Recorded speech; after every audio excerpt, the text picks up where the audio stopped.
The stars looked different when you were a slave. Kate Murphy pressed her face against the cold metal wall of the cargo ship and watched the alien suns burn in colors that Earth never had. Red giants and blue dwarfs painted the darkness while she counted the days since her world died. 3 years, 2 months, and 16 days since the Zephyrian Empire turned her home into ash and chains. The cargo hold stank of fear and unwashed bodies. 200 humans packed like animals, headed for the mining colonies where most would die within a year.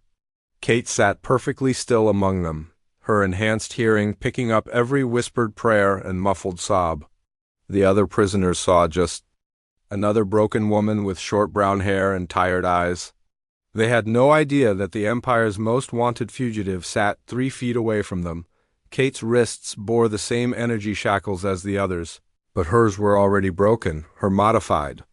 Bones and strengthened muscles made quick work of alien metal, though she kept the restraints in place to maintain her disguise. The Baba Yaga enhancements ran deeper than physical strength. Her mind processed tactical information faster than any computer, calculating escape routes and weapon placements even while she appeared to sleep. The ship's captain was a tall, scaled creature called Threk, who enjoyed reminding the humans about their fate. He walked through the cargo hold twice each day, his 4 eyes scanning for signs of rebellion. Kate watched him through half-closed lids, memorizing his movement patterns, and noting the plasma rifle on his hip. She could kill him in 6 different ways before he drew the weapon, but timing was everything. The ship carried valuable information about Imperial supply routes, and she needed access to the navigation computer first. On the 4th day of the journey, Threk made his usual inspection rounds when a young girl named Lucy started crying for her mother. The captain backhanded the child across the face, sending her sprawling into the metal floor. The other prisoners flinched and looked away, but Kate felt something cold and deadly unfold in her chest. The Baba Yaga conditioning had burned away most human emotions, but protective rage still flowed through her enhanced nervous system like liquid fire. Kate waited until the night cycle when most of the crew slept. She slipped from her restraints and moved through the ship like a ghost, her modified muscles allowing her to climb through ventilation shafts that would challenge a normal human. The navigation computer sat unguarded in the bridge, protected only by alien security codes that her enhanced mind cracked in minutes. She downloaded star charts, supply schedules, and troop movements before leaving a small surprise in the ship's engine room. The explosive charge she planted was tiny but precisely placed. It would trigger during the next jump to hyperspace, making the ship's destruction look like an engine malfunction. Kate returned to the cargo hold and put her broken shackles back on, settling among the sleeping prisoners to wait for morning. When the explosion came, it tore through the ship's power systems and left them drifting in space. The alien crew rushed to make repairs while Kate used the confusion to her advantage. She freed the other prisoners and led them in a coordinated assault on the remaining guards. The humans fought with desperate fury while Kate eliminated key targets with surgical precision. Captain Threk died trying to send a distress signal. Kate snapped his neck with her bare hands while looking directly into his 4 alien eyes. She wanted him to understand in his final moments that humans were not helpless prey.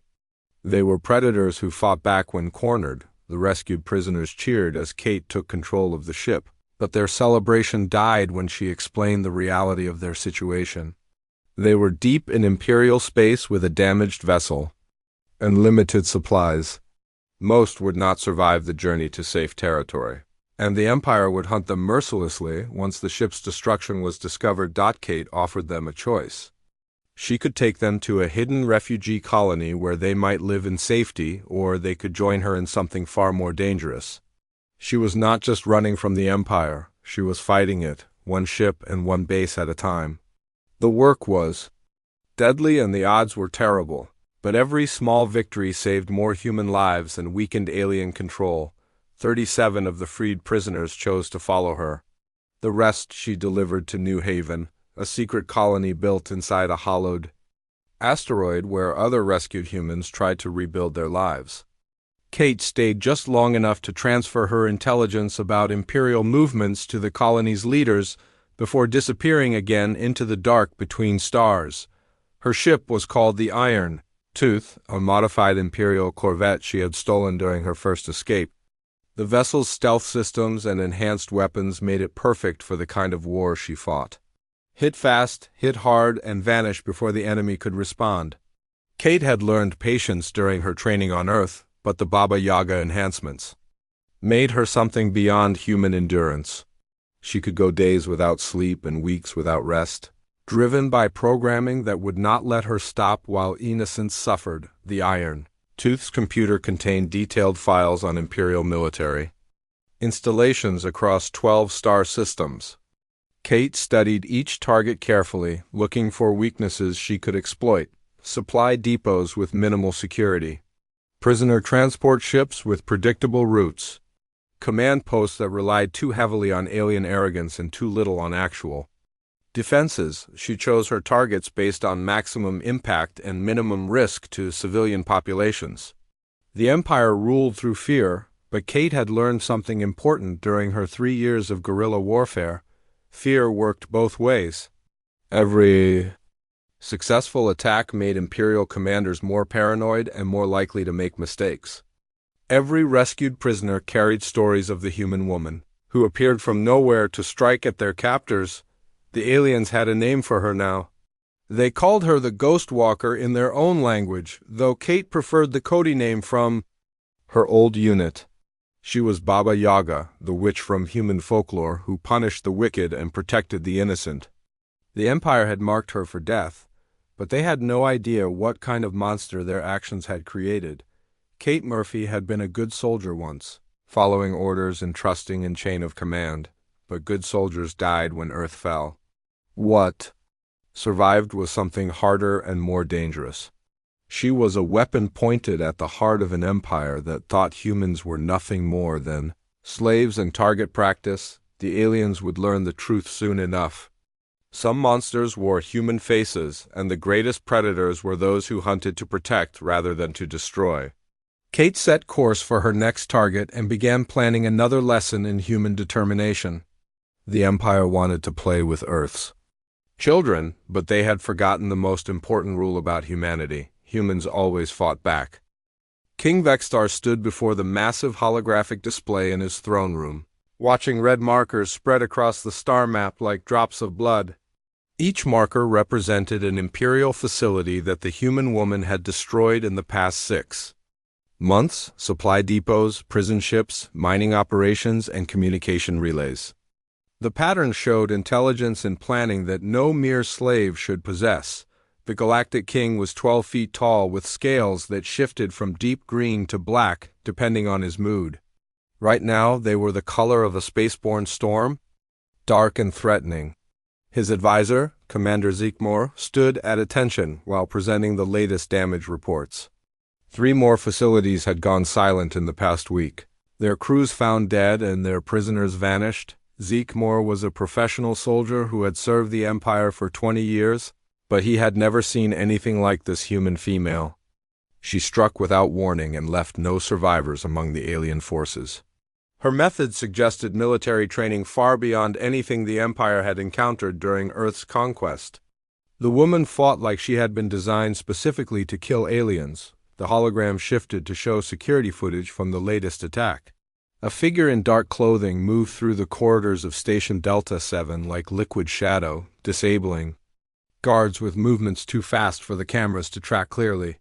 She appeared to anticipate their responses before they made them, always in the right position to exploit their weaknesses. King Vextar studied the footage with growing interest, rather than anger. The Empire had conquered 43 different species over the past century, and each victory had been achieved through superior technology and overwhelming force. But this human woman was winning through pure skill and intelligence.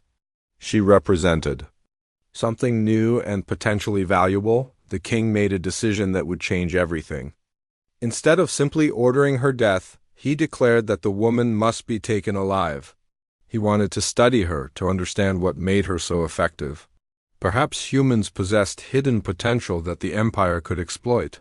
Commander Zekmur, received orders to assemble a hunting party of the Empire's most elite warriors. The Crimson Guard represented the pinnacle of Imperial military power. These warriors came from the Krag homeworld, a planet where only the strongest survived to adulthood. Genetic modification and cybernetic enhancement made them faster and stronger than baseline Krag, while intensive training turned them into perfect killing machines. Their leader was General Foxpin, a scarred veteran who had never failed in his assignments. Foxpin assembled 12 of his best hunters for the mission.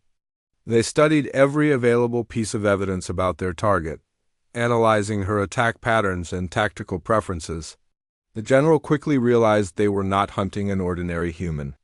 This woman displayed capabilities that suggested serious military enhancement, possibly at a level the Empire had never encountered. The hunting party began their pursuit at the Kepler 7 mining complex, the woman's most recent target. The facility had been completely destroyed, its defensive systems turned against the garrison in a coordinated assault that lasted less than 20 minutes. The human had somehow convinced the enslaved miners to revolt, then disappeared before Imperial reinforcements arrived. General Thoxpin examined the blast patterns and tactical markers left behind. The woman had used the facility's own mining charges to create a chain reaction that brought down the main processing center. She demonstrated intimate knowledge of Imperial construction methods and knew exactly where to place explosives for maximum effect. This level of expertise suggested extensive preparation and possibly inside information. The trail led to the asteroid fields of the Zarian system, where shipping lanes converged and smugglers often hid among the floating rocks. Long-range sensors detected energy signatures that matched the woman's stolen Corvette, but by the time the hunting party arrived, they found only empty space and debris from an Imperial patrol vessel. Kate Murphy watched the alien hunters from her hiding place behind a large asteroid, using the Iron Tooth's passive sensors to study their formation and equipment. The Crimson Guard ships were impressive, sleek predators built for speed and firepower, but their crews were thinking like hunters pursuing fleeing prey, not soldiers facing an equal opponent. She had been leading them on this chase for 3 days, staying just far enough ahead to keep their attention while drawing them away from populated systems. Kate needed to isolate the hunting party before making her move, separating them from Imperial support and backup. The asteroid field provided perfect terrain for the kind of ambush she preferred. The Baba Yaga enhancements included tactical processing that bordered on precognition. Kate could analyze multiple variables simultaneously and predict enemy behavior with remarkable accuracy. She saw the hunting party's formation and immediately identified its weaknesses. They were configured for pursuit, not for defensive action. Kate activated a series of small drones she had positioned throughout the asteroid field over the past week. Each drone carried a single Imperial torpedo, salvaged from previous raids and modified for remote detonation. She did not plan to destroy the entire hunting party, just disable enough ships to create confusion and panic. The first torpedo struck General Foxpin's flagship just as his sensors detected the drones. The explosion damaged the ship's engines and knocked out primary communications, leaving the general temporarily cut off from his hunters. Kate used the confusion to attack the formation's flanks, her ship darting between asteroids while launching precision strikes. The Crimson Guard responded with professional discipline, but Kate had already moved to her next position. She used the asteroid field's natural obstacles to break line of sight, making it impossible for the aliens to coordinate their fire. One by one, she picked off the hunting ships, targeting engines and weapons while avoiding lethal damage. General Thoxpin managed to restore communications just as Kate's ship appeared directly in front of his damaged flagship. For a moment, the two vessels faced each other across empty space while both commanders evaluated their options. Then Kate did something that shocked the alien general beyond measure. She opened a communication channel and spoke directly to him in perfect Krag military dialect. Her voice was calm and professional as she delivered a message that would haunt Thoxpin for the rest of his life. She told him that this had been a demonstration, not an attack. She could have killed every member of his hunting party, but chose mercy instead. The general should return to his king with a warning. Kate explained that she was not running from the Empire. She was hunting it, one facility and one ship at a time. Every alien who harmed humans would face her justice, and every human prisoner would be freed or avenged. The Empire could send armies after her, but they would only find empty space and the wreckage of their own ships. The communication ended abruptly as Kate's ship vanished into hyperspace, leaving the damaged hunting party stranded among the asteroids. It took 6 hours for Imperial rescue ships to arrive, 6 hours during which General Foxman had time to consider everything he had learned about his target. The woman was not just an enhanced human soldier. She was something far more dangerous. She fought with the patience of a predator and the precision of a machine, but also with the protective fury of a mother defending her children. The Empire had created its own worst enemy by attacking Earth, and now that enemy was loose among the stars. King Vextar received General Foxman's report with mixed emotions. The hunting party's failure was embarrassing, but the information they gathered was invaluable. The human woman possessed capabilities that defied Imperial understanding of human limitations. Her ship's performance suggested technology beyond anything Earth had displayed during the conquest. The king made another decision that would prove costly. He increased the bounty on the woman's head to 5 million credits and declared her capture a priority for every Imperial military unit.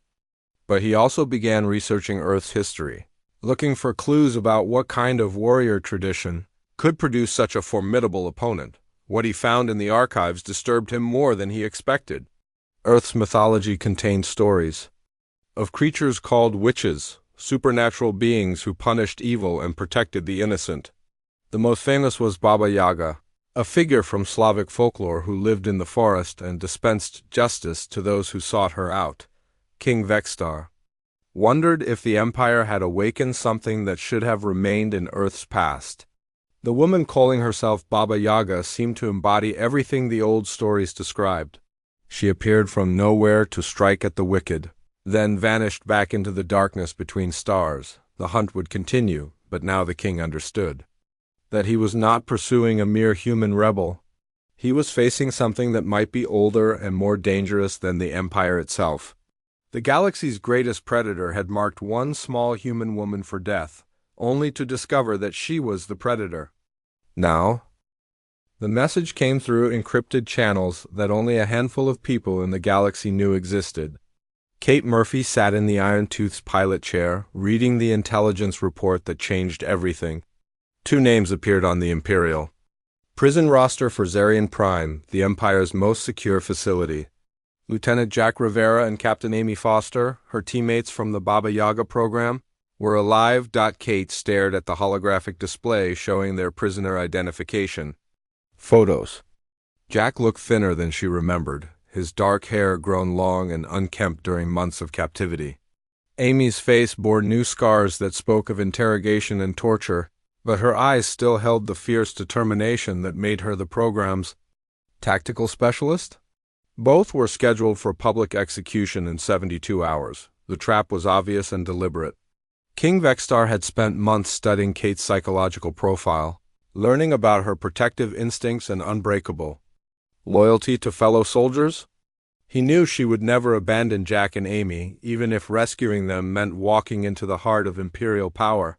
The entire scenario was designed to draw her into a killing field where overwhelming force could finally stop. Her Kate activated the ship's tactical computer and began analyzing Zarian Prime's defenses. The prison facility sat at the center of the Empire's capital system, protected by orbital weapons platforms and 3 full battle fleets. The prison itself was a fortress carved from solid rock, with energy shields and sensor grids that made infiltration nearly impossible. Any conventional rescue attempt would be suicide, but the Baba Yaga program had never trained conventional soldiers. Kate studied the facility's blueprints while her enhanced mind processed dozens of variables simultaneously. Guard rotations, power distribution, structural weaknesses, and environmental systems all became part of a complex puzzle that her modified brain solved in minutes. There was always a way in, always a weakness to exploit. The key was not fighting. the Empire's strength but using it against itself. Zarian Prime's massive size and complex systems created opportunities for someone with the right knowledge and skills. Kate had spent 3 years studying Imperial technology, learning how their machines worked and how they could be turned into weapons. The prison's own defenses would become the tools of its destruction. Kate began her approach to Zarian Prime using a stolen Imperial transport ship she had acquired during a previous raid. The vessel's identification codes were legitimate, taken from a convoy she had ambushed 2 weeks earlier. She posed as a maintenance contractor delivering supplies to the orbital platforms. Just another routine cargo run in the busy traffic around the capital world. The deception worked perfectly until Kate reached the final checkpoint. An overzealous security officer decided to conduct a random inspection of her cargo hold, where he found weapons and explosives hidden among the supply containers. The alarm sounded as Kate abandoned subtlety and shifted to direct action. Her modified corvette burst from the transport ship's cargo bay like a predator emerging from ambush. Kate had equipped the Iron Tooth with enhanced shields and weapons specifically for this mission, turning it into a one-ship assault force capable of taking on Imperial capital ships. She punched through the orbital defenses and dove toward Zarian Prime's surface while enemy fighters swarmed around her. The prison facility's defensive systems activated automatically, filling the sky with energy beams and guided missiles. Kate flew through the bombardment like she was dancing, her enhanced reflexes and tactical computer working together to plot safe paths through the deadly light show. The Iron Tooth's hull bore scorch marks from near misses, but Kate brought her ship down in the prison's main courtyard exactly as planned. She emerged from the smoking wreckage wearing full combat armor and carrying enough weapons to outfit a small army. The Baba Yaga enhancements turned her into a one-woman special forces unit, capable of infiltrating and destroying targets that would challenge entire military companies. But this mission was different. She was not just fighting to kill enemies or destroy facilities. She was fighting to save the only family she had left. The prison's interior defenses activated as Kate moved through the corridors. Like a force of nature, automated turrets and energy barriers tried to stop her, but she had studied the facility's schematics for days. Every trap and defensive measure had been anticipated and countered. She moved with the precision of someone who knew exactly where she was going and what she would find there. Kate found the first group of human prisoners on level 7, packed into cells that were barely large enough for one person. These were not her teammates, but other captured resistance fighters and civilians who had been caught trying to escape Imperial control. She could not leave them behind, but freeing them would slow her down and alert the guards to her location. The decision took less than a second. Kate had been programmed to protect innocent lives above all other considerations, even her own survival. She began systematically opening cell doors while distributing weapons from her personal arsenal. The freed prisoners were weak and frightened, but they were also desperate. Under Kate's leadership, they became a small army united by shared hatred of their captors. Level 6 contained the execution chamber where Jack and Amy were being prepared for their public deaths. Kate arrived to find her teammates chained to metal frames while alien technicians adjusted recording equipment. The executions were going to be broadcast across the Empire as a warning to other human rebels. Kate's enhanced vision picked out 17 guards in the chamber, all heavily armed and positioned to prevent exactly the kind of rescue she was attempting. Kate did not hesitate or attempt negotiations. She entered the chamber like controlled lightning, moving faster than alien eyes could track while delivering precise strikes to disable guards and destroy equipment. Her modified muscles and enhanced reflexes turned the confined space into her advantage rather than a limitation. In 30 seconds, 17 Imperial soldiers were dead and the recording equipment was smoking scrap metal. Jack Rivera looked up at his rescuer with eyes that had seen too much suffering, but his voice was steady when he spoke. He told Kate that this was a trap within a trap, that the Empire had learned about other surviving Baba Yaga operatives and was using this rescue attempt to draw them all into one place. Amy Foster confirmed his warning, explaining that Imperial Intelligence had been monitoring resistance communications for months.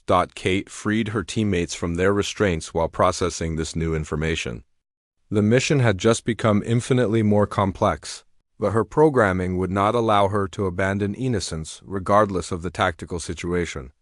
She made a command decision that would define the next phase of the war against the Empire. They were not leaving Zarian Prime until every human prisoner in the facility was free. The three Baba Yaga operatives would turn the Empire's trap against itself, using their combined skills to transform the prison break into a coordinated assault on Imperial authority. Jack's expertise in demolitions and Amy's tactical brilliance would multiply Kate's effectiveness beyond anything the aliens had planned for. The escape began as Kate led her growing army of freed prisoners through the prison's lower levels. Every corridor brought more rescued humans and more disabled guards. The facility's automated systems worked against their alien designers as Kate reprogrammed security doors and life support controls. She turned Zarian Prime into a maze where the hunters became the hunted. General Foxpin arrived with reinforcements just as Kate's group reached the surface levels. The Crag commander had studied his opponent extensively since their encounter in the asteroid field, and he thought he understood her psychological weaknesses. He deployed troops in positions that would force Kate to choose between completing her escape and protecting the rescued prisoners. But Foxpin had made a critical error in his psychological profile. He assumed that Kate's protective instincts would make her predictable and vulnerable. Instead, they made her more dangerous than any weapon the Empire possessed. When forced to choose between tactical advantage and human lives, Kate always chose to protect others. But she did so with a level of tactical brilliance that turned mercy into the most effective form of warfare. The battle for Zarian Prime had begun, and the Empire was about to learn that their most secure prison had become the stage for their greatest defeat. 3 enhanced humans with nothing left to lose were worth more than entire armies when they fought for something larger than themselves. The witch who had come to save her family was about to teach the galaxy what happened when you threatened the things that Baba Yaga protected. Kate Murphy smiled as the prison alarm screamed around her. The Empire wanted to play games with Earth's children, but they had forgotten the most important rule about witches. They always kept their promises, especially the ones about punishment and justice. The hunt was finally over, and the real war was about to begin. Kate Murphy stood in the command center of New Haven Colony, watching holographic displays show the approaching Imperial fleet. 237 ships led by King Vexstar himself, enough firepower to crack planets and burn entire star systems. The refugee colony housed 3,000 rescued humans, including hundreds of children who had never known freedom until Kate brought them here. Now they all faced extinction because the Empire had finally located their hidden sanctuary. The king's ultimatum had been simple and brutal. Kate would surrender herself within 48 hours, or every human in the colony would be exterminated as an example to other resistance groups. He wanted the woman who called herself Baba Yaga to face public execution, broadcast across the galaxy to show that no one could defy Imperial authority. The message was clear: submit or watch everyone you care about die. Jack Rivera paced the command center like a caged predator, his enhanced muscles tense with barely controlled fury. He argued for a direct assault on the Imperial flagship, using their combined abilities to assassinate King Vexstar before his fleet could reach the colony. Jack's expertise with explosives and demolitions made him confident they could plant enough charges to cripple or destroy the massive vessel. Amy Foster studied tactical displays with the cold precision that made her the program's strategic specialist. She had identified weaknesses in the Imperial formation and suggested a more subtle approach. If they could turn the Empire's own command structure against itself, create confusion and conflict among the alien species that served under Vexstar, they might fragment the attacking force without direct confrontation, but Kate had already chosen a third option, one that terrified even her enhanced teammates. She activated New Haven's long-range communication array and opened a channel that would broadcast across every Imperial frequency in the sector. What she said next would either save the colony or doom them all. But Kate had learned something important during her years of warfare against the Empire. Fear was a weapon that cut both ways, and the most effective terror came from truth rather than threats. Kate identified herself not as a resistance fighter or a terrorist, but as what she truly was, Earth's Baba Yaga, the witch who protected innocents and destroyed those who harmed them. She spoke calmly into the transmitter while images from her previous missions played behind her words. The broadcast showed security footage from dozens of Imperial facilities, documenting Kate's impossible feats of combat skill and tactical genius. Alien guards falling to precisely placed strikes. Weapon systems turned against their own operators. Prison ships gutted from within while their crews died in corridors that became death traps. Every victory demonstrated that the Empire's technological superiority meant nothing when faced with human determination and enhanced capability. But the most important part of Kate's message was not about her victories. She spoke directly to the enslaved populations across 12 star systems, telling them that resistance was possible and that freedom could be won. Her words reached mining colonies where humans labored under alien overseers, prison ships carrying new captives to their doom, and hidden refugee camps where survivors waited for rescue that might never come. The response was immediate and overwhelming. Rebellion erupted across the Empire as human prisoners turned on their guards and Imperial installations found themselves under attack from within. Slave labor gangs seized control of mining equipment and used it as weapons against their alien captors. Communication networks carried Kate's message to every corner of Imperial space, while resistance cells that had remained hidden suddenly emerged to strike at vulnerable targets. King Vextar watched his empire begin to crumble in real time as reports flooded in from across his territories. The human woman had done more than escape from prison or rescue her teammates. She had inspired a galaxy-wide uprising that threatened the very foundation of Imperial control.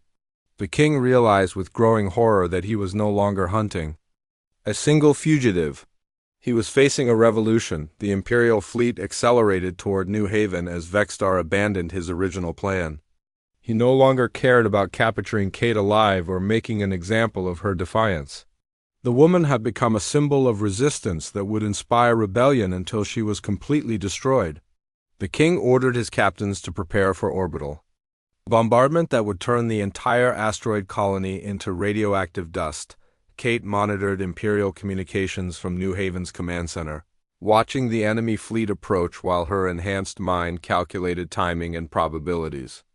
The colony's evacuation was proceeding ahead of schedule as hidden transport ships carried refugees through concealed tunnels to jump points outside the system. But the process would take another 36 hours to complete, and the Imperial fleet would arrive in 18. She had anticipated this timeline during the weeks spent preparing New Haven's defenses. The colony was not just a refugee sanctuary. Kate had turned the entire asteroid into a fortress filled with traps, hidden weapons, and environmental hazards that would make any assault costly beyond measure. The Empire would find that attacking New Haven was like grabbing a handful of razor wire. The asteroid's mining equipment had been converted into massive railguns capable of firing salvaged Imperial torpedoes with devastating accuracy. Fusion reactors powered energy shields that could withstand capital ship bombardment, while automated defense systems tracked incoming threats with inhuman precision. Most importantly, Kate had rigged the colony's power core as a final deterrent. That would create an explosion visible from neighboring star systems, but the real trap was not New Haven itself. Kate had been monitoring Imperial fleet movements for months, tracking supply lines and communication patterns, while building a comprehensive picture of enemy capabilities. She knew that King Vextar would bring his personal flagship and elite guard units to ensure her capture or death. The king's pride and fury would drive him to lead the assault personally. That knowledge became the foundation of Kate's ultimate gambit.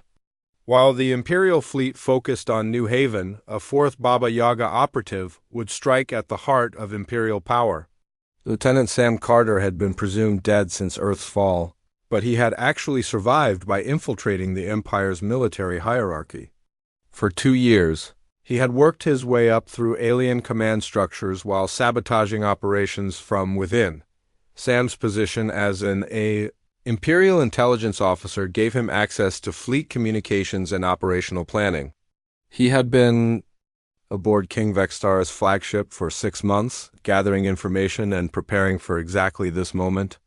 When the king committed his personal forces to attacking New Haven, Sam would be perfectly positioned to destroy the Empire's command. Structure from within. The plan required precise timing and absolute coordination between all 4 surviving Baba Yaga operatives. Kate would defend New Haven and draw Imperial attention while Jack and Amy eliminated key targets in the attacking fleet. Meanwhile, Sam would sabotage the flagship's critical systems and eliminate King Vextar himself. Success would decapitate the Empire's leadership and inspire even greater rebellion across the galaxy. Kate stood before New Haven's main display screen, watching the Imperial fleet emerge from hyperspace like a swarm of metallic locusts. 237 warships arranged in perfect formation, their weapons powered and shields raised for battle.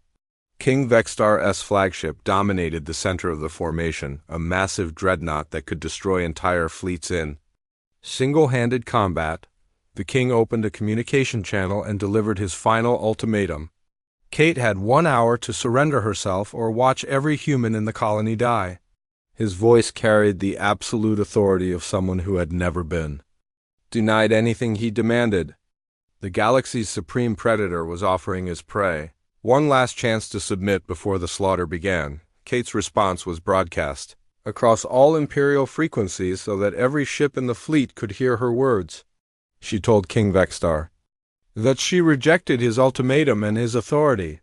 The Empire had declared war on humanity when it conquered Earth, and humanity was finally ready to fight back. The king wanted to face Earth's Baba Yaga in single combat, but he had never understood what that name truly meant. Baba Yaga was not just one person. She was the spirit of protection that lived in every human who refused to submit to tyranny. The witch who punished evil and defended innocence existed wherever people stood up to oppression and fought for something greater than themselves.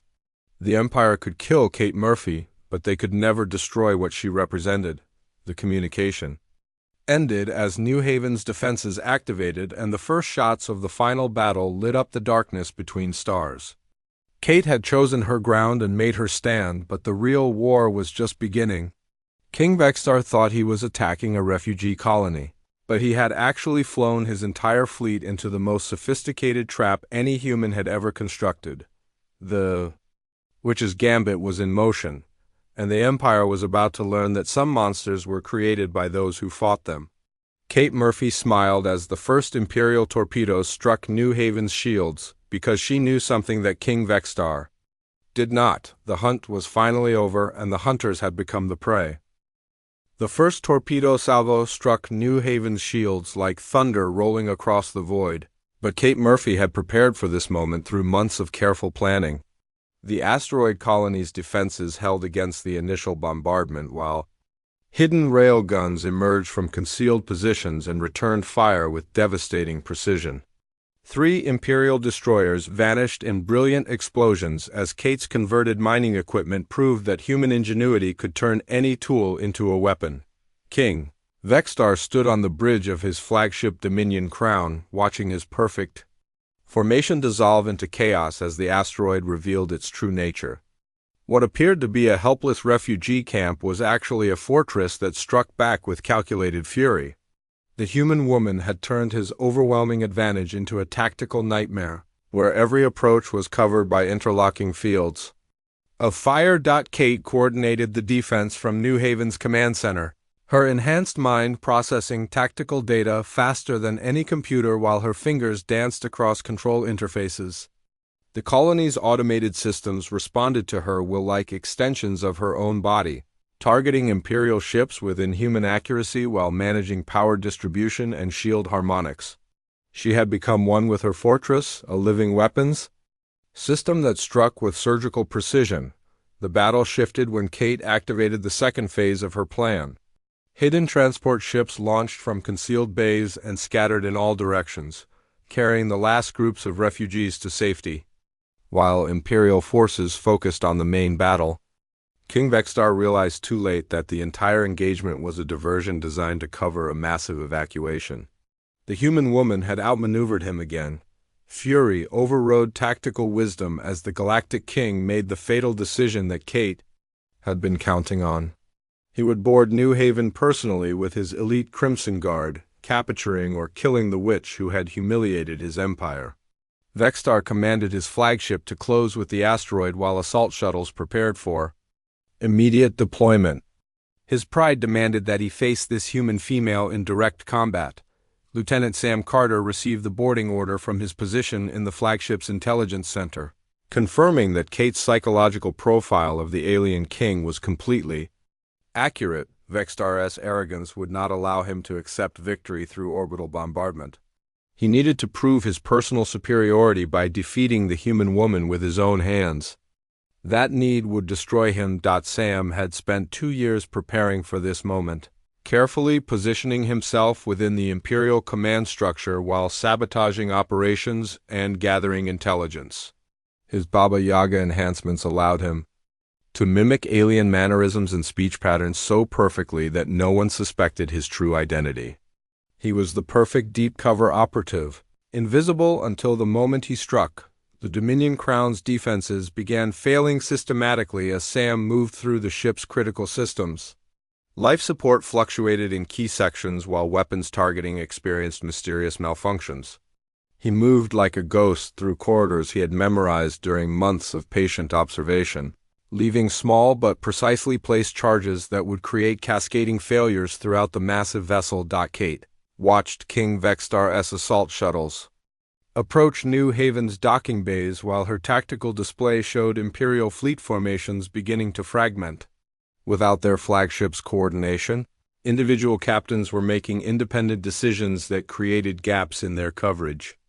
Jack Rivera and Amy Foster exploited those gaps with deadly efficiency, their stolen Imperial corvettes striking at vulnerable targets while avoiding concentrated fire. The boarding action began as Crimson Guard warriors stormed into New Haven's corridors only to find themselves trapped in a maze where every passage was a potential death trap. Kate had spent weeks rigging the colony's interior with hidden weapons and environmental hazards. Artificial gravity failed in strategic locations, sending aliens floating helplessly while automated turrets picked them off.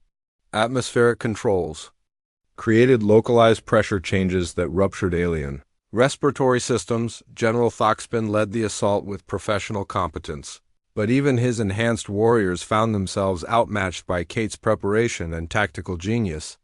She had studied Krag's psychology and physiology extensively, designing countermeasures specifically for their enhanced capabilities. The corridor fighting became a nightmare where superior alien technology meant nothing against human cunning and determination. Kate met King Vextar in New Haven's central hub, a vast chamber where artificial gravity could be adjusted in real time and environmental controls created a constantly shifting battlefield. The Galactic King stood 12 feet tall in powered armor that made him look like a mechanical dragon, his scaled hide gleaming with built-in energy shields and weapon systems. He had come to prove that no mere human could challenge Imperial supremacy. The confrontation began with words rather than weapons as Vextar demanded to know what Kate truly was. Her capabilities exceeded every Imperial analysis of human limitations, suggesting enhancement or modification beyond anything Earth had displayed during its conquest. Kate's response was simple and terrifying. She told the king that he had created her through his own actions. The Baba Yaga program had been Earth's final desperate gambit, a last attempt to create soldiers capable of fighting an impossible war against overwhelming odds. The enhancements went beyond physical modification to include psychological conditioning that removed fear and hesitation while amplifying protective instincts. Kate and her teammates were designed to be humanity's ultimate guardians, weapons pointed at anyone who threatened innocent lives. King Vextar attacked without warning, his powered armor allowing him to move with surprising speed despite his massive size. Energy beams and projectile weapons filled the air as he tried to overwhelm Kate through superior firepower.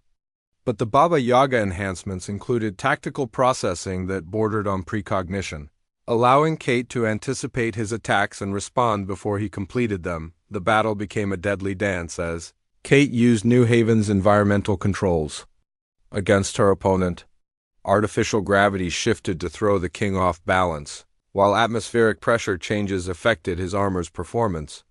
She led him through sections of the chamber where hidden weapons could target his weak points, exploiting every advantage that preparation and intelligence could provide. Sam Carter's sabotage reached critical mass as the Dominion Crown's primary systems began cascading failures throughout the massive ship.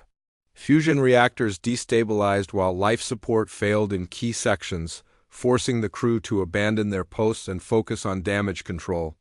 The flagship that had dominated Imperial space for decades was dying from within, crippled by one man.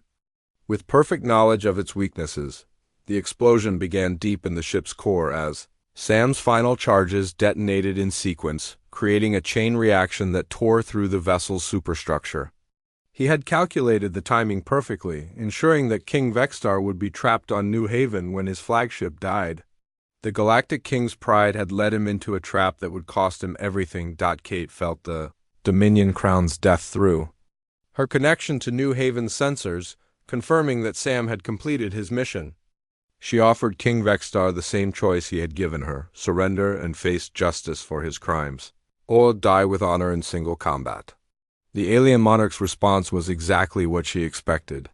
He would never submit to a human female. The final phase of their battle was brutal and personal, as both combatants abandoned ranged weapons for close-quarters fighting. King Vextar's size and strength were formidable, but Kate's enhancements allowed her to match his power while exceeding his speed. She struck at joints and weak points in his armor while avoiding his devastating counterattacks. The end came when Kate managed to damage the king's life support systems, flooding his armor with atmosphere that his alien physiology could not process. Vextar fell to his knees as his body began shutting down, finally understanding that he had been defeated by someone he considered inferior. Kate stood over him as he died, speaking the words that would echo across the galaxy. She told the dying king that this was justice for Earth, and every world the Empire had destroyed. The witch who protected innocence had come to collect payment for his crimes. Vextar's last sight was Kate Murphy's face, calm and pitiless as winter. The face of humanity's revenge. The Imperial fleet dissolved into chaos as news of their king's death spread through the command structure without central authority. Individual captains began making independent decisions that ranged from continued attack to immediate retreat. Jack Rivera and Amy Foster exploited the confusion to maximum effect, striking at command ships while avoiding the vessels that chose withdrawal over continued fighting. Kate broadcast a final message across all Imperial frequencies as New Haven's evacuation reached completion. She announced King Vextar's death and the Empire's defeat, but also offered mercy to any alien forces that chose to lay down their arms. The war could end with the king's death, or it could continue until every Imperial facility was destroyed. The choice belonged to those who remained. The response was immediate as dozens of Imperial ships powered down their weapons and requested safe passage from the system.